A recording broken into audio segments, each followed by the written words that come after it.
we'll see how it goes. I guess it's my turn to start Open the her intro, up. and then I will hand it off to you, Jared, for the genetics. Who goes first, or what's the order of us saying, hi, my name is... He's got it up there. You don't look at the dog. All right, I'm looking at it right now. I was just making sure. Sometimes we mix it around. Just double checking. Do I have to say I am Justin Nichols, or can I say I'm Justin Nichols? Leave it up to your judgment. All right. Yeah.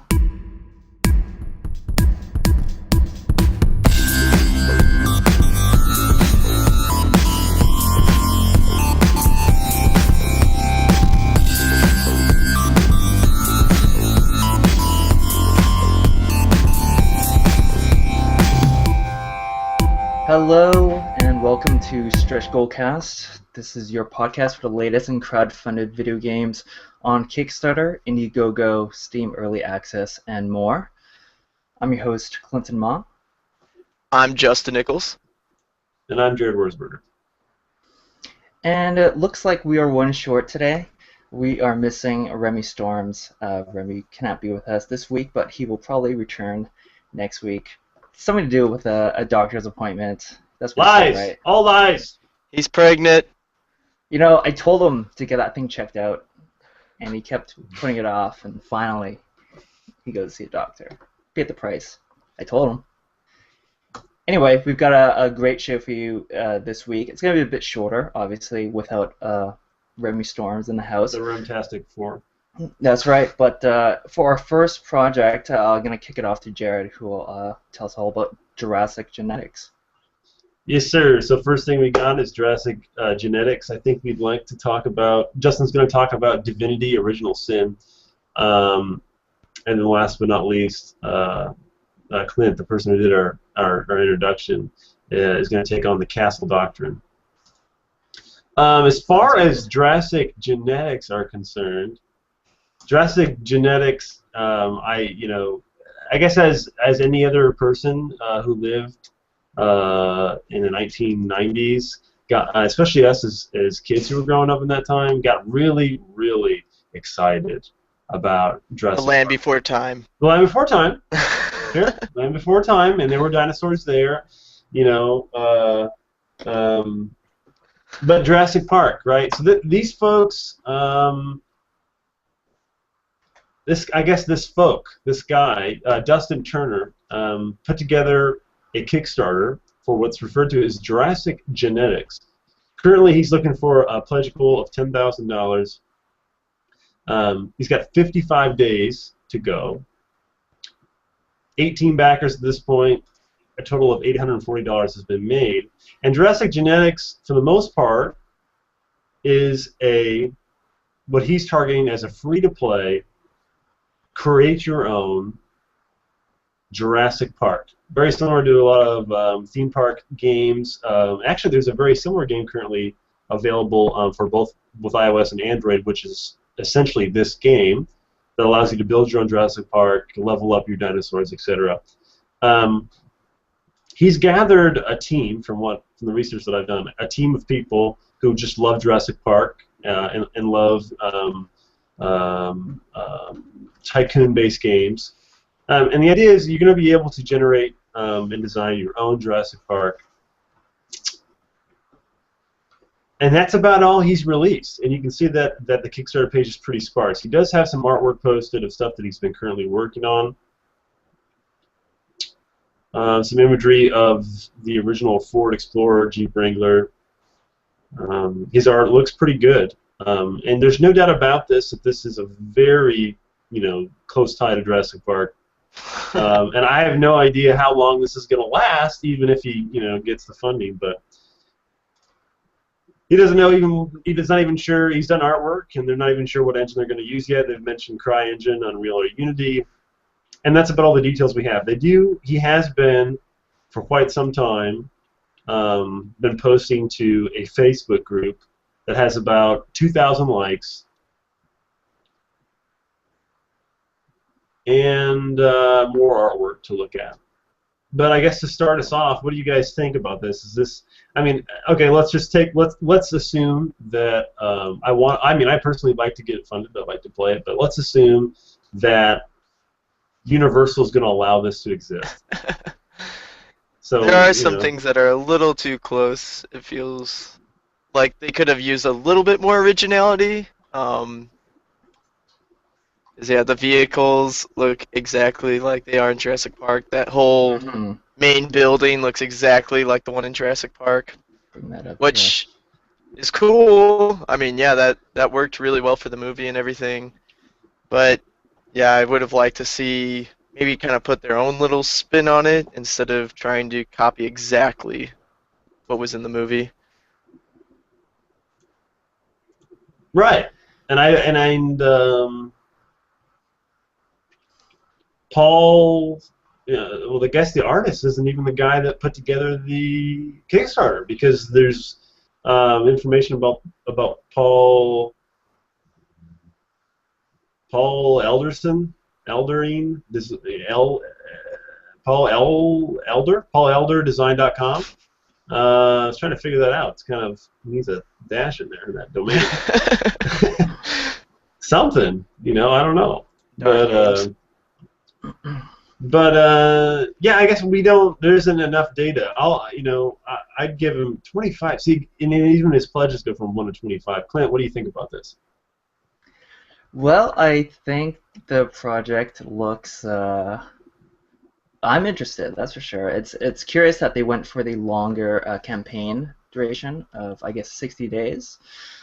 And 10,000 is kind of on the low end for a game of this scope and with like the fidelity they're going for with the graphics. So it's great that he showed off T-Rex walking through the plains, and they have a proof of concept with their camera system. All that stuff is really good. I just think they're really going to struggle on the marketing side of things. Their pitch video is not so good. It's basically just a bunch of words that fly in, and then they have their logo. And so we really need to see more effort, in these pitch videos. It's just not enough. There's some rare cases where, Justin, you talked about Hyperlight Drifter last time, and their pitch video was essentially just a trailer with game footage, but it was just so well done, and they had great music, and it was just well put together. This is entirely different. It's too short, and there's not enough information to really dig into all those questions that people, as potential investors, are going to have. And then he doesn't fill in any details on the page itself when you scroll down. Again, I mean, what they've done, these are probably guys who just want to focus on making the game, and they couldn't be bothered with doing too much of the marketing aspects, but they really should. Yeah, what I see there, it looks good. I expect a bit of an uphill battle for them, though. Mm-hmm. Yeah, that video, it's like you want to keep them short and sweet, but 18 seconds, maybe a little too quick. And then the music in the background sounds exactly like the music in the tutorial video in the movie Jurassic Park when like John Hammond is like on the video, pricks his finger or whatever. Dino DNA. And then at the end of the video, which is completely just text, is it says brought to you by or achieved with CryEngine 3. I'm like, what? That you did all those letters in CryEngine 3? Like, but I'm surprised that they didn't add any of the videos that or any of the footage of like the T-Rexes. It seems like they just have models and a few animations in right now, but at least put those in, because they look decent. Yeah, definitely. Overall, I guess. Cool. Oh, sorry. Go for it. I was going to say, overall, I'm excited, and I hope that Universal, Steven Spielberg, and probably the remaining members of the author, author's family is going to allow this to exist. So hopefully we'll be able to play Jurassic Genetics sometime soon. Would you play it? Would I play it? Yeah. Yeah. Okay. I've been playing the one on Android and iOS. Oh, And, okay. and Brenna is, she's, I would say, my wife has somewhere between 50 and 100 hours of playing this Android Jurassic Park build-em game. But this is for PC, correct? Right. This is not, yeah. Yeah, I used to play like the Zoo Tycoon games, like back when I was probably around like 7th grade, and I remember one had dinosaurs in it, and that was awesome. But I'm not sure if I'm still really into the tycoon style of games. It could be fun. And I think this one is going for less. This one definitely feels like more of actually running a cool, interesting dinosaur park that's like maybe more for adults as well instead of just like the typical tycoon games you see nowadays that are almost really similar to like Facebook style games. I don't know. Clinton, would you play it? I probably... No, actually, these games are not really my cup of tea. Yeah, I never really played a lot of those tycoon games back in the day. SimCity is the closest that I've come to these sort of things, and it's just not really my thing, but doesn't mean it's not going to be good. Can't really speak too much towards the whole legal side of it. I mean, they are saying Jurassic, but Jurassic is an actual word. It is a specific age in history, and we are dealing with dinosaurs, but this is a game versus a movie property, so it's kind of timely that we're talking about this since there's that whole kerfuffle with the Candy Crush Saga.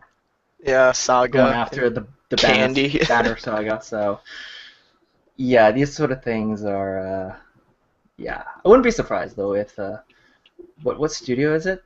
Or what company that holds the rights to Jurassic Park? That would be Universal. Universal, right. So I wouldn't be surprised if they flexed a little bit, sent a cease and desist notice to them or something. I wouldn't be too surprised since... And I think this could be, you guys think this could be something that was going through his head? Like, maybe if I try to profit off of this, I might be asked to not, right? And I he's going off course with this free-to-play genre, and maybe that's his motive, is if I don't claim any income. Although of course the Kickstarter income is claimed as income, right? So. Yeah, I mean, I think it's probably like, let's see how close we can get to being just like Jurassic Park, and then if there is any pushback on that, then they'll maybe like just change the names, adjust a few things, because there's nothing wrong with making a dinosaur park game, right? Just he's definitely trying to, and I don't think it's a bad thing to play on people's feeling of nostalgia and love for that great movie. Right. Cool. Yeah. All right, so that was Jurassic Genetics, and the next game we have on our list, Justin's going to tell us more about Divinity: Original Sin. So yes, Divinity: Original Sin. This is a story about Adam and Eve, and no, actually, this is brought to you by the Larian Studios. They have been working on the Divinity series, which is a RPG style game, and they are based, I believe, in Belgium. The game looks pretty cool. It's currently on Steam Early Access. You can get it there. I believe it's like $30. Someone wants to double check me on that, but yeah, I think it's $30 to get in. 40. Oh, 40. Like, okay. Yeah. All right, $40 to get in now. And anyways, the currently their scheduled release is for February 28th, which is just about a month away. If you get in now, there are some things to keep in mind, like the whole game isn't there. I think just about like the first 15 hours of gameplay are there. Probably still going to be a few bugs, and your saves will not transfer over to the shipped game. So keep those in mind. But you can still definitely check it out, play it, and like submit any feedback and bug reports. Going on, there's some pretty cool features about this game. Basic overview is think something like a Diablo style game where it's like a kind of tilted camera, like isometric view of characters below, and you kind of click and move them around. But everything is in real time except for when you're in combat. Then it becomes turn-based. There's some really cool elemental effects in this game. It's pretty deep. For example, you could light someone on fire and then call down rain, and then the rain will put out the fire, of course.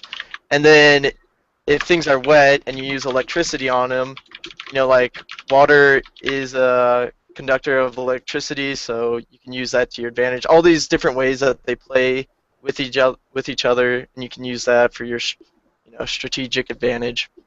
One character might feel one way, and the other character may feel a different way, and you can kind of choose like whether or not you want them to really get along well or not so much.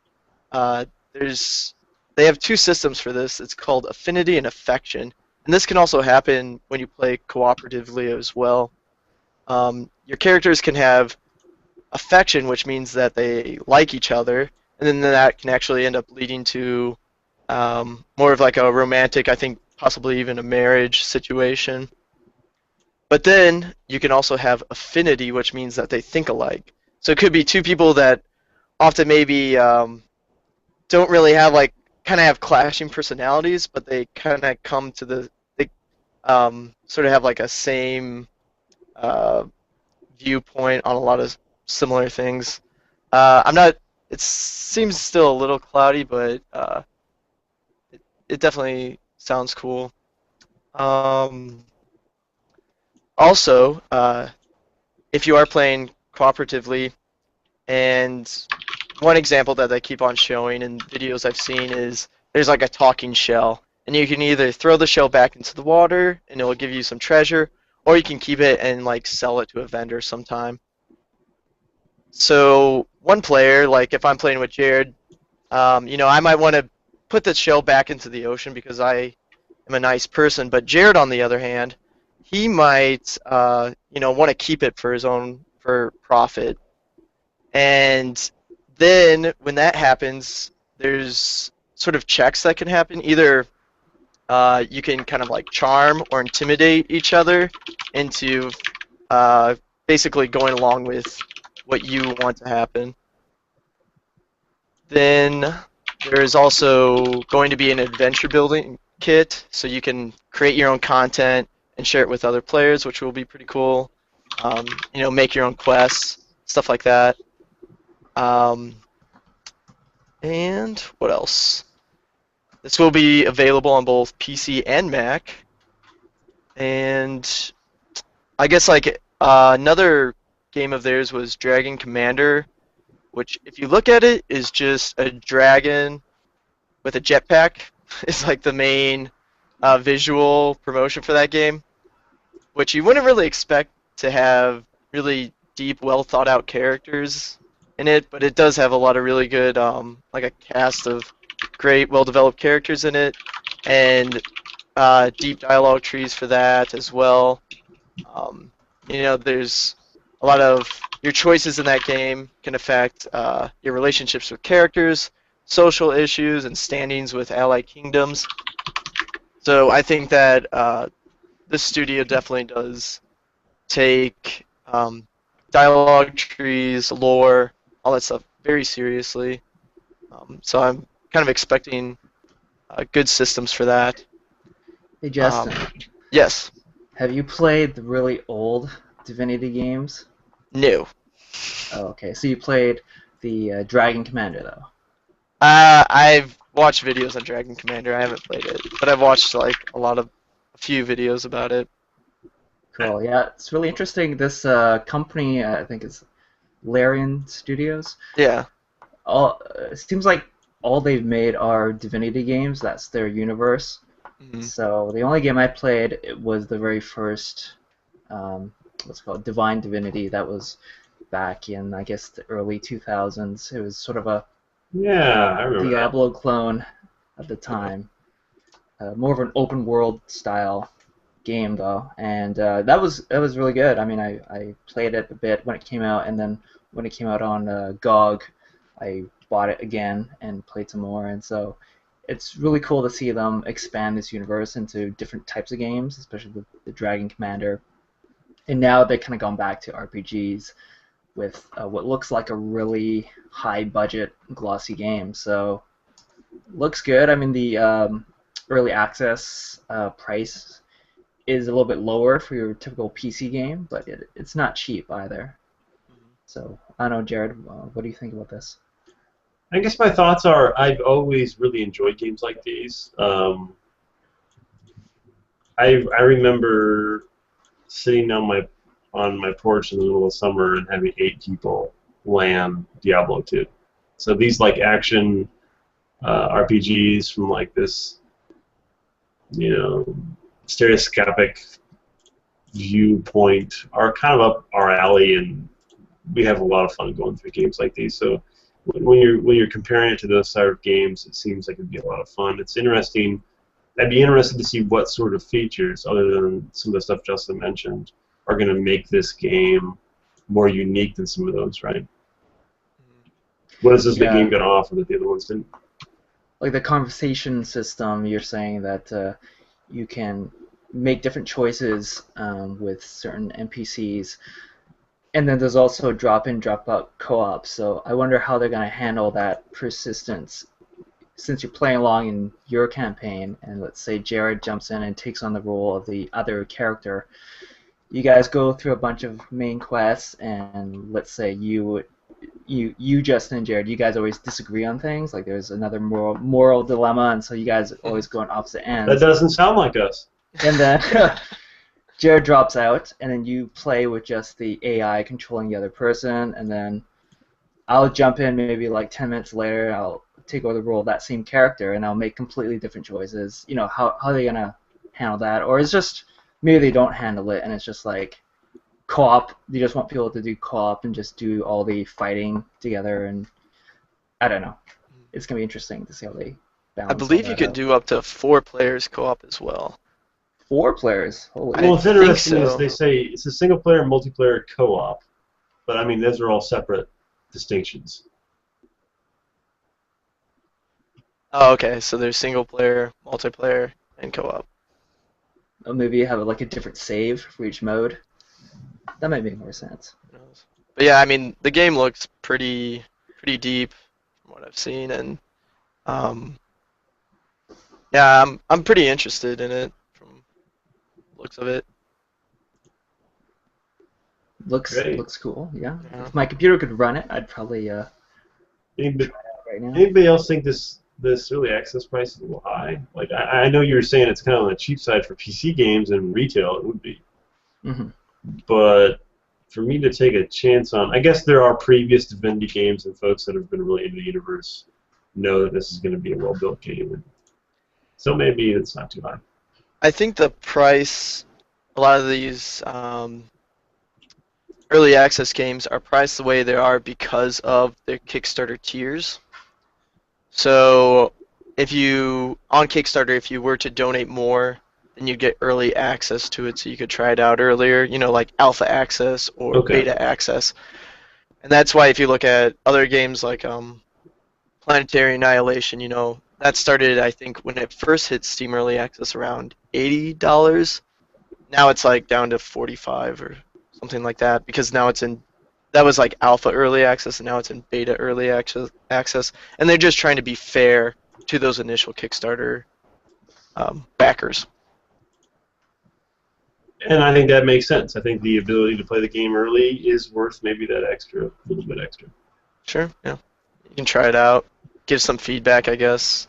One other interesting thing that I just remembered was all of the quest designers have to make sure that there are no, basically that if you were to kill whoever is a quest giver, if the players were to kill that person before they get the quest, there's still another way to find out about that quest and then achieve that quest. Um, Maybe that's only for like the main storyline, so no one gets completely screwed. But I think it might be for all the side quests as well, which is interesting because they mentioned like you could kill everyone in this game if you wanted to. There's some really cool things like like you could get in a fight outside of a town and then run back to the town, and then whatever monster's chasing you, the guards will start to fight as well. So, some interesting things. Thinking flashbacks of Elder Scrolls, Skyrim, those sort of games where it's all AI driven, it's all kind of emergent. You get funny stuff like that happening. Yeah. Yeah, it's cool. Very cool. All right, so that was Original Sin, story of Adam and Eve. Our final game for this week is called the Castle Doctrine. So what is this game all about? Well, I first found out about this game because it's being featured on Kotaku and some other major outlets. It's a game by indie developer Jason Walker. This is your family. This is your house. It doesn't look like much right now, but here's your vault. When Braid first came out, he's just been sort of making his own games on the sidelines for the last several years. This game, I would describe it as, or how he would describe it as on the website, as a massively multiplayer game of burglary and home defense. And if you were to go to the webpage there, we'll have a link to it in the show notes. Check out the trailer. The trailer is really well done. It will tell you more about the game in 2 minutes than I ever could now. If you can imagine a game, a very low-res 2D top-down game that's a combination of I guess, a roguelike and something like Dungeon Keeper. The concept is it's, the early 90s. You have a family, and you have a house with a vault with money inside the vault. And what you want to do is you want to use the money to defend your home by defensive systems, alarms, booby traps, and whatnot. And you want to do that because other players are going to visit your home and try to steal from you. And you have to do it in such a way that you defend your money, but you also want to not kill your family. It's possible for your family to run afoul of your traps or whatever. So if your family dies, it's game over. If you die as the man or woman of the house, I suppose the game ends as well, and you have to start fresh. And every time you start, you're assigned a new identity. They just randomly generate a name for you, and they randomly generate your family. And so that's the sort of like defense side of the game. And then you can also leave the house and go roaming around and visit other players' houses and try to steal their stuff. So the concept is very interesting. He's somehow managed to blend a lot of these hot sort of topics that are going on in games right now and put them together into a really compelling package. And he's also got a really interesting model. I wouldn't say it's that interesting, but he's been pretty outspoken about how sales are bad for the gaming industry or indie developers in particular. And that's another way of me finding out about this game is he had a whole spiel on his website about how sales are hurting gamers. And so how he's doing it is he's kind of going the Minecraft route of the game gets more expensive as time goes. So right now he's almost done with the alpha stage of the game. I think it's going to end on the 29th. That's when the Steam launch happens. So that's in a couple days. So for alpha, the game will cost $8. So that's half off the full price of the game. And I think during the Steam launch, which will be the sort of like late alpha, early beta stage, the price will go up to I think $12. And then when the game is finally ready for Prime Time, it's going to go up to full price, $16, and he swears it will never ever go on sale.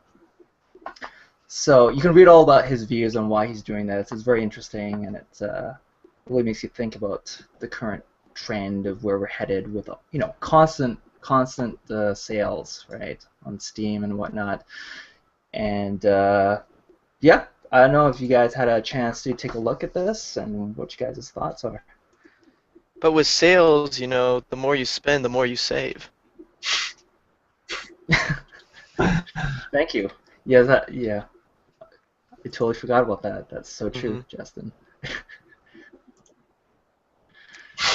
This looks interesting. I totally got the vibe of. Have you ever heard of a game by Ubisoft called The Mighty Quest for Epic Loot? Mm-hmm. That does sound familiar, yeah. Basically, in that game, you have your own little castle, and you level up and add more traps to it, and other players have to get to your treasure chest, basically, within an amount of time. And if they don't, then, you get some points or some loot because they failed. But if they do, then I think maybe you lose some gold, and they get a bunch of stuff. So, sort of a similar premise, although I heard that went down a free-to-play route, which got a little messy. But yeah, this definitely sounds pretty interesting. The trailer is very kind of serious tone to it. Yeah. It's just like deadpan talk. But I think it works for it. He's trying to give it some sort of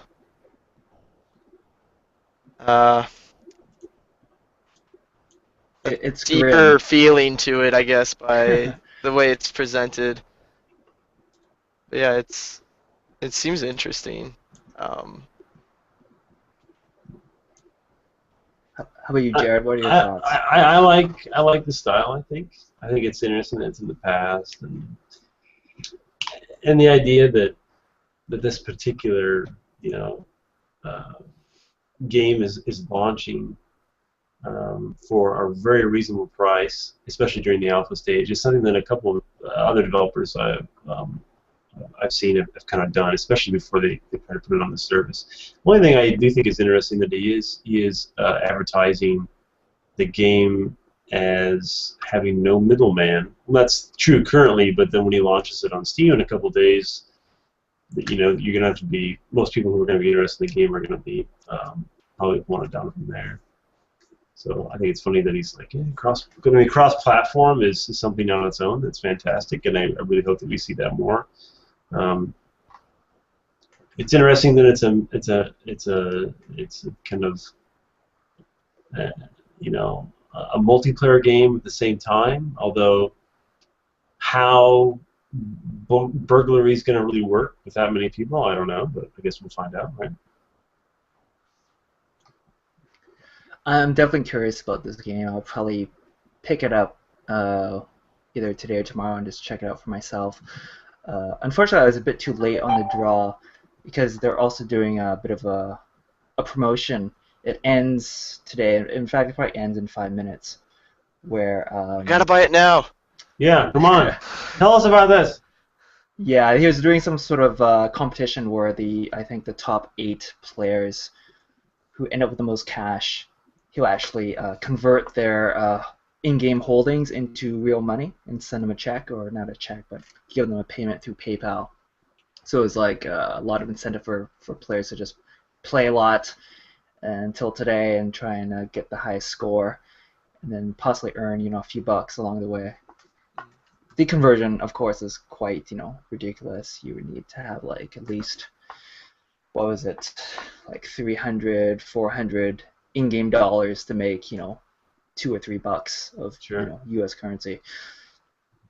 But yeah, no, he's definitely doing things his own way, and I really appreciate that. The way he's done this promotion and his kind of outspoken thoughts on game sales and his pricing model. I think it's cool to see guys kind of do things a little bit differently. And in terms of like the Steam release, I think you'll always be able to buy direct from him, and then he'll always supply like a Steam key. with each copy in case you do want to just have it in your Steam library. That's my understanding, at least. Interesting. And I kind of need to do some more research on what their protocol is for Steam keys. Like, I wonder if the developers charged any sort of fee for issuing those Steam keys. Yeah, not too sure about that. Yeah. Because I, recently did that where I had a game that I purchased outside of Steam. I was issued a Steam key, and I'm interested if that costs the developer anything or what Steam's protocol is. Do some research. Yes, we'll do a little bit of homework and report back to everyone. But this seems fun. I mean, the house construction alone is going to bring anybody that likes, simulators. So this is going to be cool. Even though, of course, it's not that type of game, but it's still interesting. And there's like no end to the game, right? You're just sort of always trying to get more like steel from other players, so that way you can beef up your own security or take in more offensive items with you to steal from other people. I think so. It's just a perpetual cycle of screwing someone else to better yourself, and hopefully you don't lose your family along the way or run out of money, right? Yeah. It's pretty tragic, but also seems pretty fun. Yeah, it could be fun. I don't know if it'd be a game where I'd like really get sucked into it though, because I'm not sure, like, depending on what is the actual skill of like moving around, like how deep can these puzzle rooms become will definitely kind of make or break the game for me, I think. Yeah. If it's just like you cannot get past this because you don't have this item that you don't have enough gold for, and that'll be kind of annoying. It'd be interesting if it's more buy things to help you get through a map or through like through one of these home security systems. Everything you can buy will help you get through it easier, but is maybe not 100% necessary. I don't know. Or maybe there's a way where you can just look at a home defense before you enter it. Yeah, the curiosity is gonna get the best of me. I'm definitely gonna try it out tonight or tomorrow, because I'm curious to see how quickly someone can grok the systems of building the best home security, and I just can't. That's got to be balanced by the fact that your family will just blindly walk into a trap at some point, and there's no way you can stop it, and that's gonna be game over. But that's got to be frustrating too. So I'm just really curious how he pulls that off. I find the psychology of the whole game pretty interesting. You can't. Games are great at finding a way for you to live out maybe experiences that are impossible to live out in the real world, virtually. So besides that, I think the auctions are cool, especially if they're live. If the auctions are live for like paintings. Oh, the painting auctions. Not sure. Because apparently there's a timer at the bottom that count down to when the prices have dropped, and I think the first person that pays for it or whatever value it's currently at, that painting's gone. I think it's unique. It's pretty interesting. Tricky, interesting. All I see now is that the inflation has really hit the currency. So 1,028 in-game dollars gets you $1 US. Okay, cool. So he's got some system worked out to prevent people from gaming the system, I guess, for that contest. Cool. So anyway, it's a game to keep our eyes on for sure. I like it. Yeah. Yeah, he's definitely I like that he's doing these very kind of different style of games. And then up next, I guess, do you guys want to talk about Remi stuff, and then I can patch the video in for Remi after the fact? I didn't really prepare for Remi's stuff, to be completely honest. Yeah. Remi was going to record something solo, just a real quick 3 to 5 minute capsule presentation. Was that the plan? that was the plan. I had the video. He emailed it to us, so we can either report on it now or we can edit it in post. Well, I think he did a terrible job, and I hate the game that he talked about. Well, then we don't have to talk about it. I'm joking. I don't know. I am. And I will let Remi know. I believe it's a Metroid-vania style game, if I remember correctly. I haven't looked it up though either, so maybe not talk about it. All right, we can skip. Did you? No. Okay. I have the video queued. I'll probably and here's Remi to talk about his pick of the week remotely. Okay. And then I'll launch the video and you can. And he'll just like warp in. Yep. Sorry for the folks watching. Might want to catch Remi in the post-production version of the show. He'll warp in. He'll be cleaned up.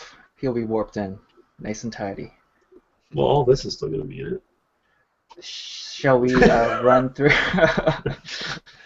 Shall we run through a speed round? Yeah, let's do the speed round.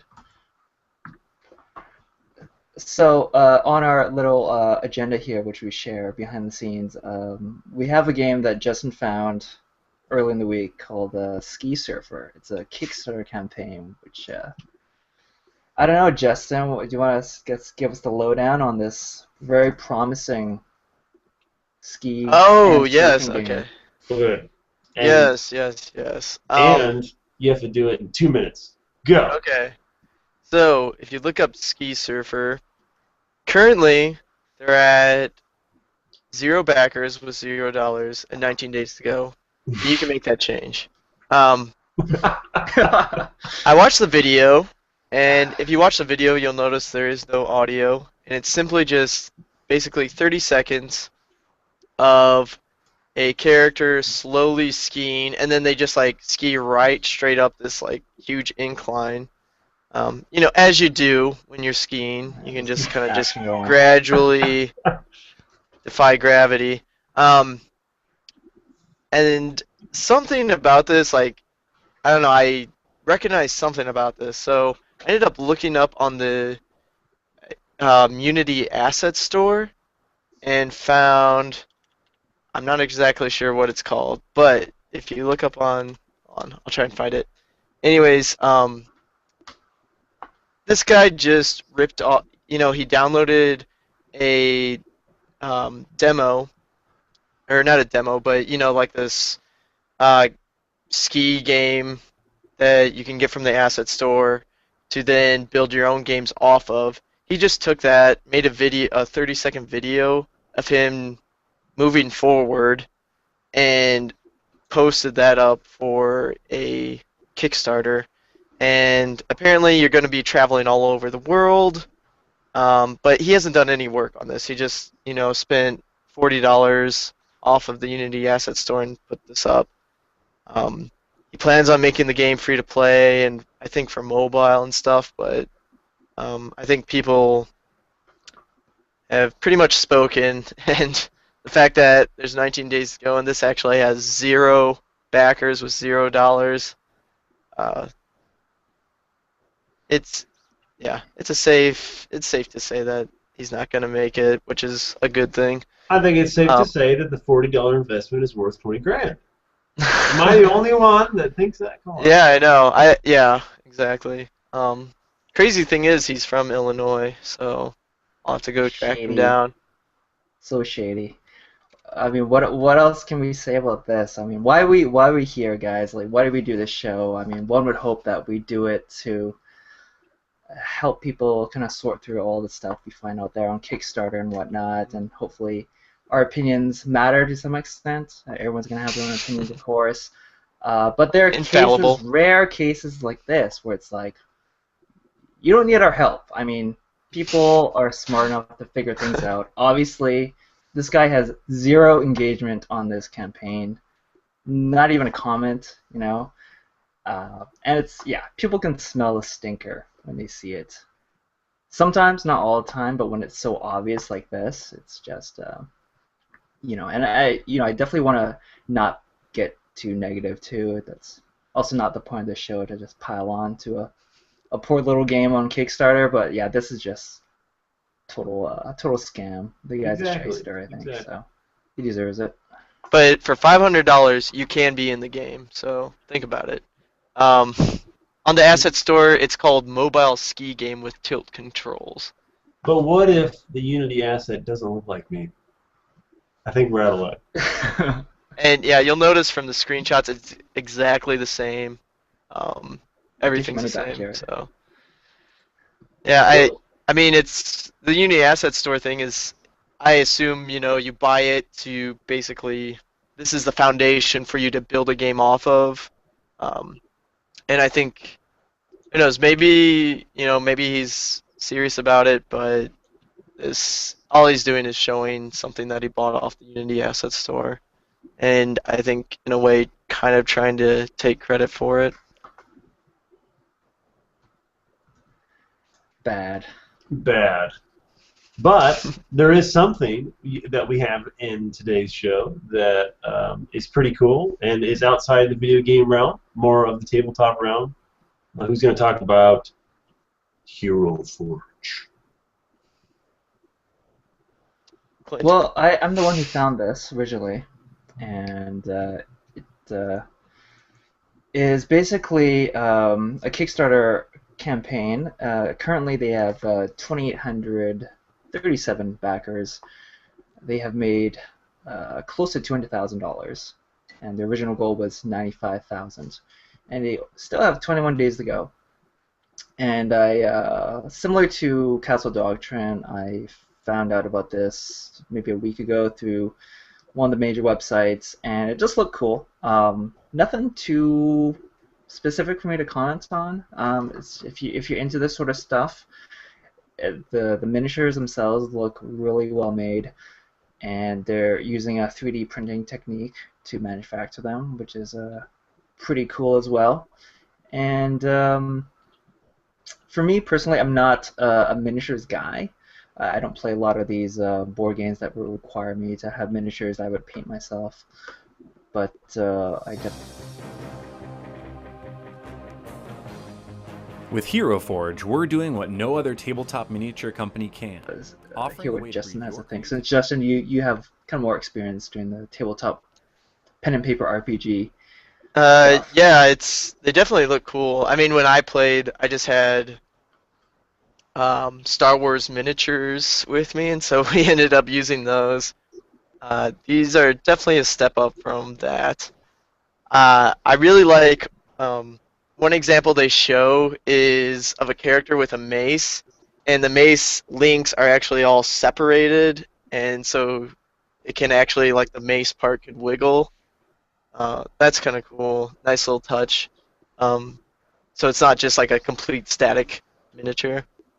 Yeah, there's like you can really customize it, which I think is really cool. Yeah, I'm totally interested in it. I don't know. I kind of think about maybe just getting one for, like, I don't know, the great poses. They look cool. It'd be fun to have one. Although, yeah, I don't know when I'd really use it. There's also 6-inch ones, so huge. Mm-hmm. I think this is pretty interesting, even from a technological standpoint. It's amazing to think about how far 3D printers have come, even in the last 10 years. The level of detail on some of these figurines is kind of blowing my mind. Especially some of these guys that are real small, like the 28 millimeter, unit, or the 3-inch unit. Some of these units are so small and extremely articulate. I would be interested to know, and this is probably something they'd never announce, but as a service, they're processing these puppies one at a time, and I'd be interested to know what type of 3D printer they're using. I mean, we're pretty early in the 3D printing, I don't know, hardware-wise. Yeah, exactly, generation. And I'd be interested to see what printer they're using, how long it takes to print each miniature. We have a 3D printer at school, and to make a thimble, let's say something we'll give it 14 millimeters. takes roughly 8 hours to make. And we have one of the very first generation 3D printers, so I would imagine they've got technology that's significantly better than that, and I'd be interested to see how they're implementing it. So I think this is fantastic. They're going to make so much money with this. Even outside of Kickstarter, there are so many people who want to be able to make a character. You know, even back in the D&D days, we were stuck with buying these little small metal units that kind of look like our guy, or we maybe make a character around our guys. But the ability then to pick bits and pieces of different character archetypes, and then create maybe create a paper or a character you've been using for years, and then just make your actual figure around your character. It seems like it'd be fantastic. I like it. And they're at like 200%, so with 21 days to go still.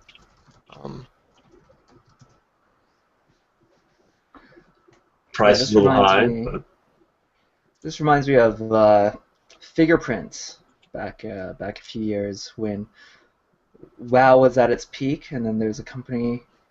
I don't know if the company itself was called Fingerprints, but the project was called Fingerprints, and it was pretty much this. One of the first wave of 3D printing services where people could just send in their World of Warcraft character, and they would, create it for you and send it to you, all nicely painted and everything. And they had a huge wait list of players get on that. I wonder how they're doing now. I actually have no idea if they're actually still doing that, but this is exactly in the same area, but obviously they're using more advanced machinery now, since it's been like 4 or 5 years since I heard about those fingerprint guys. That's cool stuff. Mm. And even like, I don't know, I'm kind of a fan of even when they're not painted, because they look more statuesque, I suppose. Sure. Which is kind of neat. Yeah, I think like some of the tiers you get, some are painted, some are not painted. So keep that in mind. But, yeah. Very cool idea. Cool. And you guys play anything? To sum us up. Play anything good this week? Justin? Have I been playing this week? Been playing a bit more of DayZ. I had a character, and I ended up opening up a door. There's a guy with a gun inside the room, and he shot me. I ran away, bleeding, and then kind of quickly pull out a gun and then look back in there, and he already logged out. Anyways, since then I've been slowly recovering, and for the longest time my vision, at first I'm moaning all the time, and my vision is terrible. The whole screen is blurry, and I'm seeing in black and white. And just today, I'm back to healthy. So, pretty. The guy's been through a lot, He's a survivor. I'll probably end up dying right away now. But that's going all right. One of our friends, he has been playing the game a lot. I'm kind of want to still hold off a lot until the game is fully released to get into it a lot, but they've been adding more things. There's been some big updates. So that's going well. Other than that,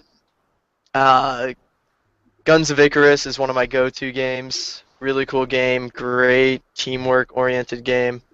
Basically, you're in steampunk airships, and it's a team of 4 to every ship, and it's usually a 2v2 deathmatch style game.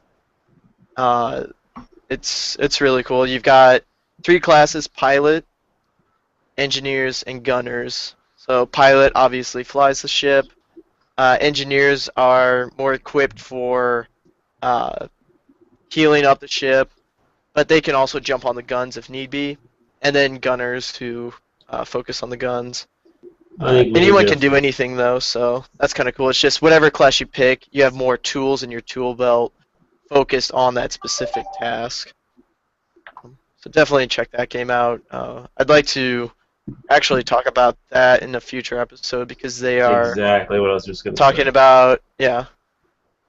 Because they are crowdfunding Say right now, aren't they? They're Yeah, crowdfunding for the single player mode, yeah. Yeah, adventure mode, which I think can actually be up to 16 players maybe, in a co-op game, Neat. which could be pretty cool. And actually, Guns of Icarus will be coming out for PS4 soon as well. Very cool. What about you, Clint? Just the usual. I've been playing a lot more of Hearthstone. I talked about that last week, and actually just a day or two after we recorded that episode, it went into open beta finally. So now everyone can try out the addictive goodness of this game. So you've been enjoying it, I think. No? Yeah, it's been really great. I'm just taking my time right now, just trying out all the classes, playing in practice mode a lot, and just unlocking as much stuff as possible. Played maybe 4 or 5 games just casual, and that's been good as well. Noticing definitely a lot of new players, so hasn't been too tough so far. Meeting people who also have freebie decks like I do, not running into any super crazy decks yet, and noticing that people are probably new to card games in general, or just new to Hearthstone and just playing like wild men, right? They're just like, oh, let's play the spell, and like, okay, that's nice, and I win now. So that's to be expected. It's a huge surge of players. Very friendly. There's no chat in this game, which I like a lot. There's no griefing other players in that way. So there's only greetings, right? You can kind of say like... Yeah, you could just click on your hero on screen, and there are some canned expressions you can just choose from. So the harshest thing you can do is say oops or something, or well played. Whoopsies. All very controlled and nice, but yeah, you can just focus on playing the game at that point. So yeah, definitely gonna be playing a lot more of that, and hopefully try not to spend any money on it, although it's hard. I'm already feeling the pull. How much do you think it would cost to basically, I don't know, get every card, or at least get a good deck that you would like? Yeah, I was watching this one YouTuber, Force Strategy, and he had a whole episode about that, about the pay-to-win aspect of Hearthstone, and he estimated it to be about $200 if you want to really play constructed on a competitive level and be able to get most, if not all, of the legendary cards and be able to build any super high-end deck. So you're looking at a $200 investment, maybe a little bit less.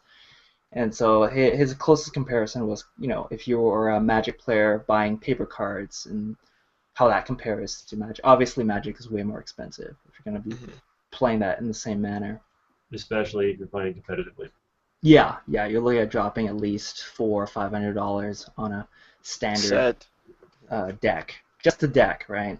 Yeah. Granted, you can reuse some of those cards to make other decks, but that's the buy-in price if you're going to be playing tournaments in Magic. So it compares favorably, but you're also talking about digital cards, so it kind of depends on your mental hurdle, that sort of thing. Right. So yeah, and you can't hold it. Is it justifiably worth spending money on it? Something you can then hold, That's right. I think I've kind of passed that threshold already with some other games. Impressive. Yeah, but not to the point where I'm just gonna drop $100 in one go. We'll see. Come on. And then the only other game I've been playing the last few days, I've gotten sucked into this terrible, awful game. Maybe I can show it to you guys on the camera here. It's an iPad game, and what does it look like too? Oh, is that? Hold on. Looks like a zoomed-in Scrolls. It's Electronic Arts. Origins? Dragon Age? Yes, you got it. So it's this game called Heroes of Dragon Age. It's a freemium game for, I guess, iOS. I don't know if they have an Android version, and it's just terrible. It's just a Awful, awful game. There's when I first tried it out, it was just so terrible because you just play. The game plays itself. Yeah. So you set up a team of guys, and you just do these quests where you battle other players, and it's all the same. It's all predetermined. Like they do some number crunching in the back, and then you just watch the battle play out.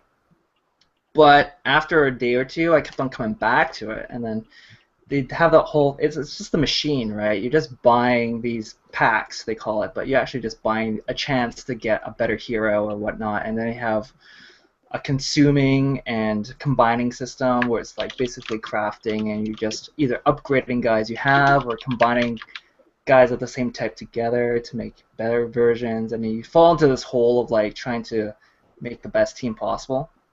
Even though there's very little interaction outside of that part of the game, you just watch it. It's like a sports team, you know? It's like you set up your guys and you go out there and do your work, and then you watch it play out, and it's actually quite addicting. It could just be like they could just say you win or lose, but you watch it happen to make you think like, am I gonna? But you have no control. You know, it is just a numbers game. Yep, definitely. I think look up Angry Joe. He's got a video about that game, and it's pretty funny. I recommend it. All right. He ends up like spending. He buys a bunch of random packs and stuff, and it's good. I like Angry Joe. He's not actually that angry most of the time. No. It's a justifiable anger. It's a jovial man. So, looks Very like cool. We've come to the end of the road once again. Another week, another episode of the Stretch Goal cast in the pipe. Jared, did you say what you were playing? Oh, sorry. It's okay. We totally skipped over Jared. Well, we were aiming for a certain time tonight, and I wasn't gonna extend this out any longer. I did, after talking about 7 Days to Die last week, I did finally get it installed a second time, and I actually got a Steam key, and that was pretty flawless. I went to because I originally purchased it well before it even hit Steam, and during the Kickstarter, the original Kickstarter for it, and went to their website. They generated a Steam key. Once again, I don't know if it cost them money for generating that Steam key, or if Steam wanted $1 or whatever for every key generated. Whatever the case is, install it, download it fast. Still a small game at 1 gig. Played one night. That lasted till about 3 or 4 a.m. the first night. A friend of mine met and played, and we went up a tower to the last floor, and we were doing fine. There was a giant beetle about this big that flew up the side and started buzzing and stinging him, my friend in the back, and I just started unloading the shotgun shell at my friend, and almost killed my friend while we were playing. And then the door that we had barred, that we had come up, an explosive zombie came up the ladder, blew out the door when I was standing right on top of it, and then killed me in that explosion. So it was fun. I'm excited. I'm excited to try it again with more people, and maybe we can get all of us on. We gotta start getting Stretch Goal. Needs to get a fund. Maybe if people start donating money, we can start playing a game, and people can laugh at us. I heard there was also hot cheerleader zombies in the game as well. I haven't witnessed one, but I'm thinking that they exist. I've seen the hot nurse. Okay. But the cheerleader I have not seen. I'm sure she exists. Okay. Maybe it was just the nurse mistaken as a cheerleader. Oh, one last thing, Vamp. There was zombie dogs this time around that I didn't see last time. So we could have a whole discussion on zombie dogs. Well, you mentioned a zombie beetle in that story. Flying, yeah, bumblebee kind of thing. I don't know. Mutated beetle. Anything goes with the fun pimps. Anything goes with fun pimps. Anything other than that? They're the developers of the game, in case anyone missed the last episode. Jared is not a fun pimp. I'm not. I'm neither fun nor pimp. Yeah, I'm still playing Battlefield. I've been waking Justin and my brother up at about 6 or 7 a.m. to play. in the morning sometimes. It definitely wakes you up and gets your adrenaline going. And I don't feel as bad when hearing about Hearthstone and hearing about like a $400 like maximum entry fee to get everything that the game encompasses. I don't feel bad spending $120 on Battlefield 4. So, cool. To each his own. To each his own. How you spend your money, Jared, is your business. Don't tell me. No judgments here. EA has some explaining to do. Anyways, this has been great. What's Remi been playing? Well, hello guys. This week I'm going to talk about a game called ReVeN. It's made by Varia Games, and it's a 2D shooter platformer.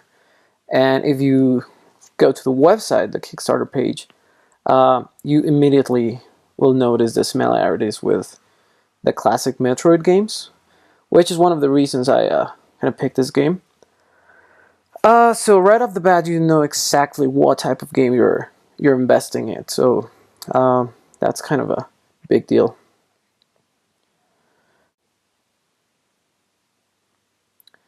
So not only you're getting a very similar feel to the old classic Metroid games, but these guys are also adding new features that seem to be pretty interesting.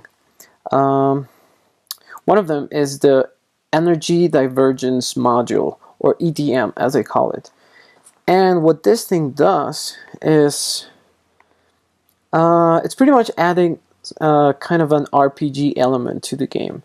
And most RPGs, you spend points to upgrade your abilities as you progress through the game. The difference with this, what they call again, the EDM module, is that these points are not set in stone. So every time you earn points and you spend them on any of your 4 categories, in this case sensors, shield, mobility, and weapons, they're not locked down there forever. You can shift them as many times in real time during gameplay, so that let's say if in case you need to reach certain areas, then you can put all your points to, let's say, shield if it's a really tough area, or if it's a really difficult land or terrain, maybe you can shift some points to mobility, some others to weapons, or so that's adding a very interesting feel to the game. Another cool mechanic that separates this from the original Metroid style games is the crafting and minerals. Basically, you will find these minerals all over the planet, and you can use them to upgrade your character's abilities. You will also find gear and equipment that will obviously modify your attack, the type of weapon that you're carrying. One of them is even like a rocket launcher. So they have a pretty good amount of different weapons there. And also, not only weapons, but also your character's gear, like armor and all that. So if you check the website, you will see more details of each one of them.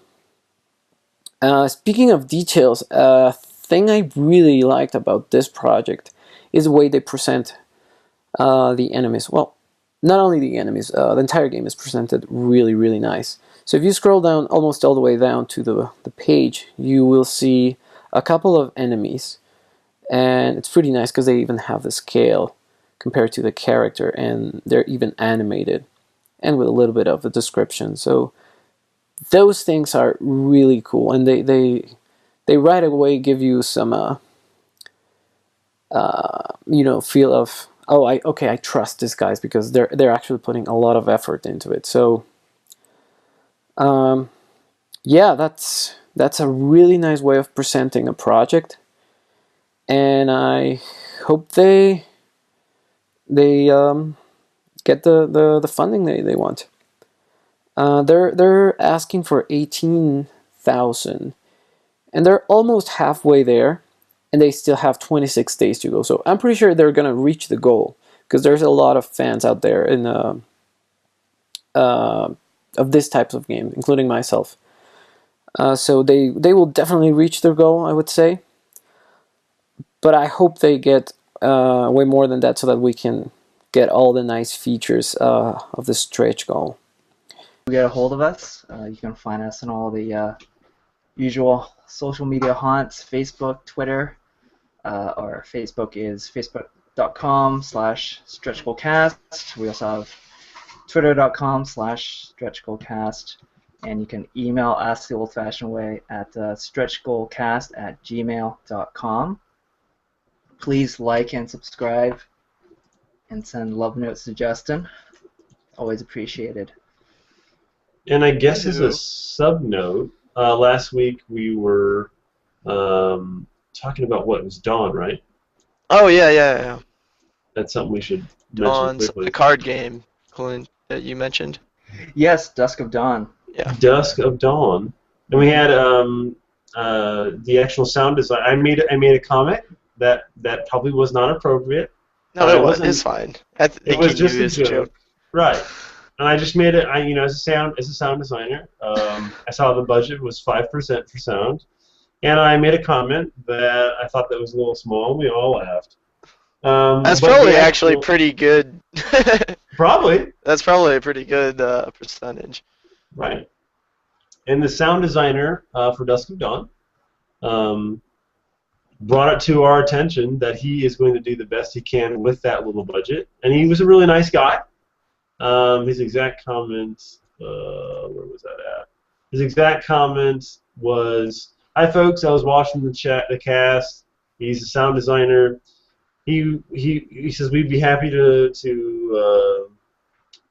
answer any questions that we may have about what he's doing, and we're gonna have him on in a future episode. So we kind of need to have him on." That'd be awesome. Yeah, I think we'll probably just do a special episode where we just chat with the guy some more, interview him a bit.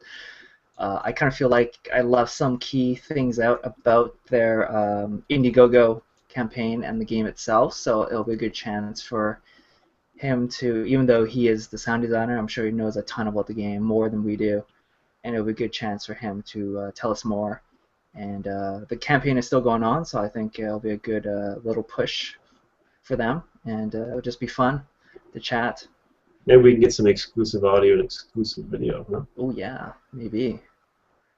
So anyway, yeah. So if you disliked anything I said this week, anybody out there in the ether, please make sure to comment, and we'll have you on the show as an apology. Sounds like a You plan. can actually find some of his soundtracks on YouTube. I think if you search Fjord Games, that's FJORD Games, you should be able to find it that way on YouTube. Some really good music. I like it. No, it's great. Kind of It's the mood. It's good for, definitely good for just like nice background card playing music. Exactly, and I'm excited to have him on. If he is. Yeah, if he comes. Maybe not. No, he said, "Hey, I'd love to have you on. Let's talk." Cool. He gave us an email and contact him. Awesome. Please don't stand us up. Maybe I. I can't take rejection. That would crush me inside. Cool. Well, it was great to be here, and we'll see everybody next time.